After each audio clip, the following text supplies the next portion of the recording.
That is wrong to do that.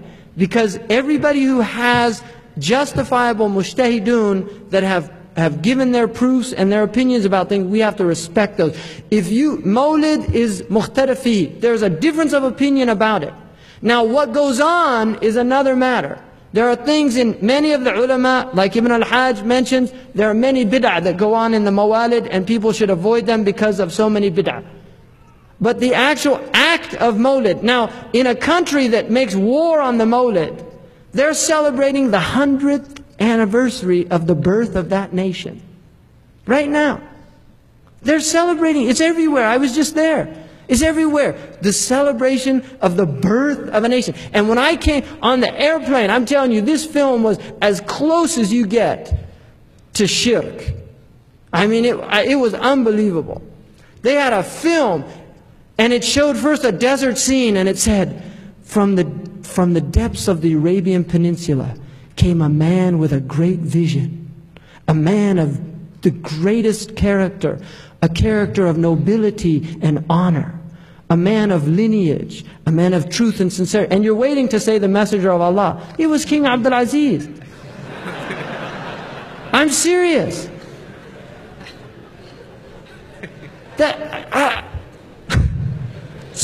Right? And I'm not saying anything bad about it. I don't know the man, I didn't know him, anything like that. But when you want to talk about what came out of the Arabian Peninsula, get your coordinates right. Right? Seriously, it wasn't in Najd, it was in Mecca and Medina. That's what's great about that place. Really. And I told somebody, I said, listen, if it wasn't for Mecca and Medina, not a soul on this planet would be here other than Bani Harb and Bani Kalb and Bani Tamim. And seriously, no, who would go there? Alexander the Great got to the doors of the Arabian Peninsula, he said, forget it, let's go back to Egypt. Right? Seriously. Herodotus said, nobody's ever wanted to conquer that place. And that's a secret. Allah made it a place that was unbearable. Because the one who could bear the greatest trust would come from that unbearable place. The messenger of Allah would come from that place. And that's why it's great. And look what Ibn Abi Jamrah said. One of the most beautiful things I've ever read about the messenger of Allah. In Ibn Abi Jamrah's commentary on Sahih Bukhari. He said, one of the greatest wisdoms of the hijrah is that had the messenger of Allah never left Mecca, people would think that Mecca was honored before the Prophet ﷺ because of Abraham. And they wouldn't see that the deep honor that the messenger of Allah had just by his very being. And this is why he said Medina, a place that had no honor before the messenger of Allah made hijrah. So when he went there, it was a proof that the haram became a haram because just like Abraham made Mecca a haram, alayhi salam, our Prophet ﷺ made Medina a haram. And then he said, even more so than that, the most honored place in the whole city was the masjid, because that's the place he spent the most time.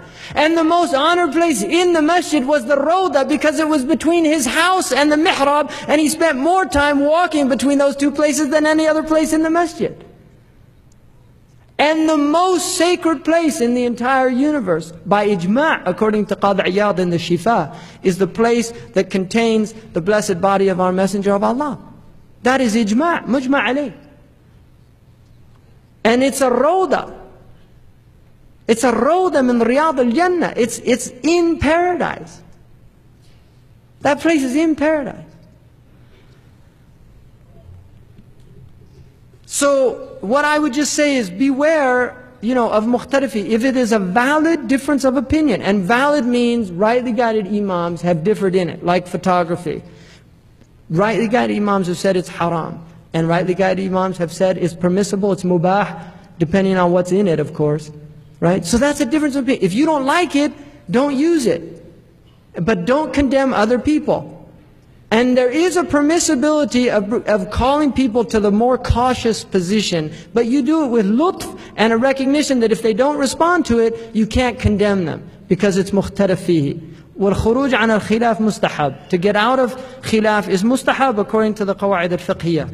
So if that's all you learn tonight, I'm telling you, that is, utilizing this qa'idah can unite this ummah.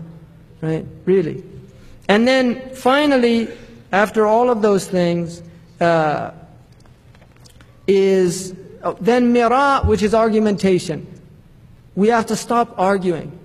Argumentation has no benefit in this deen, none. Imam Malik would leave when there was argument.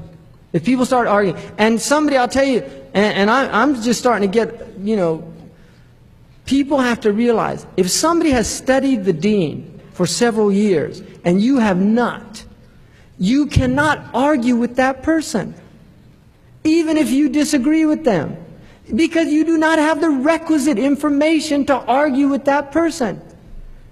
Argumentation is something that is makruh amongst the ulama, but it's haram amongst the awam, according to the ulama. And this is why Imam al-Ghazali said, leave knowledge to the ulama.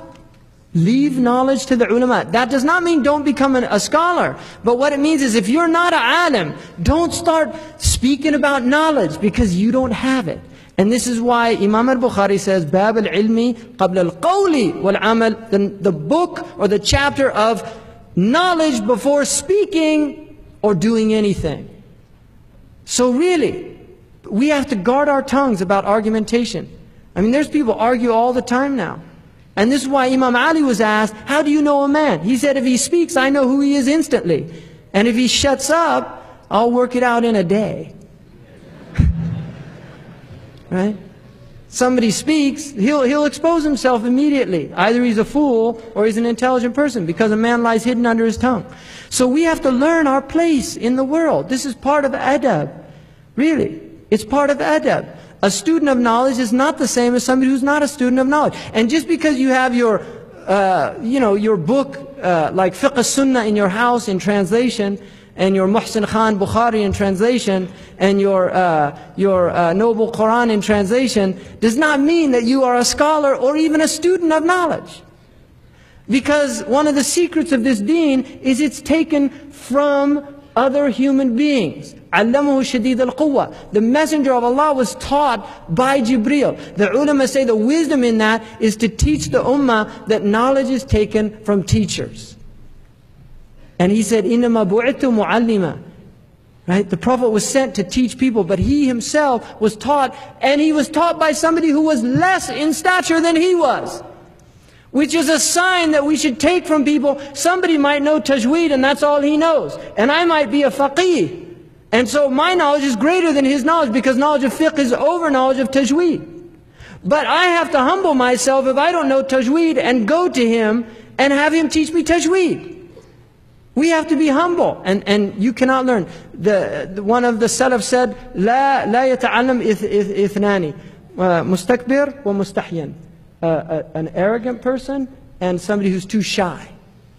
And that's called haya madhmoom. And I've been going on a long time, but the last thing I'll finish is mizah, mirthfulness, jesting all the time. Mizah is a disease of the heart.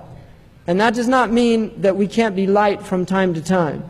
But we should not, and especially in these times, we should not be light people. We have to be weighty people, because we've been given a great amana, a great weightiness.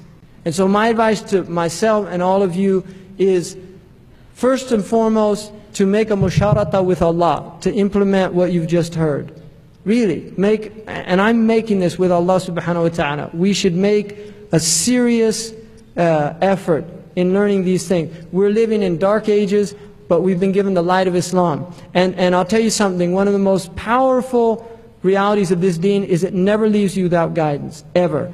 And even if the hour is coming upon you, and in your hand is a fasila, then finish planting it. Look at, even when the hour comes, we have guidance. We know what to do.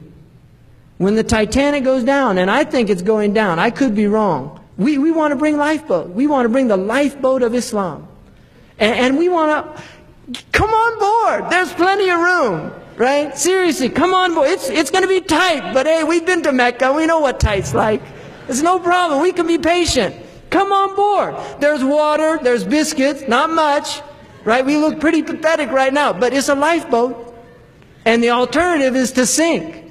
Right? So really, invite them on. We're on a lifeboat. It looks bad. We used to have a big ship just like they did.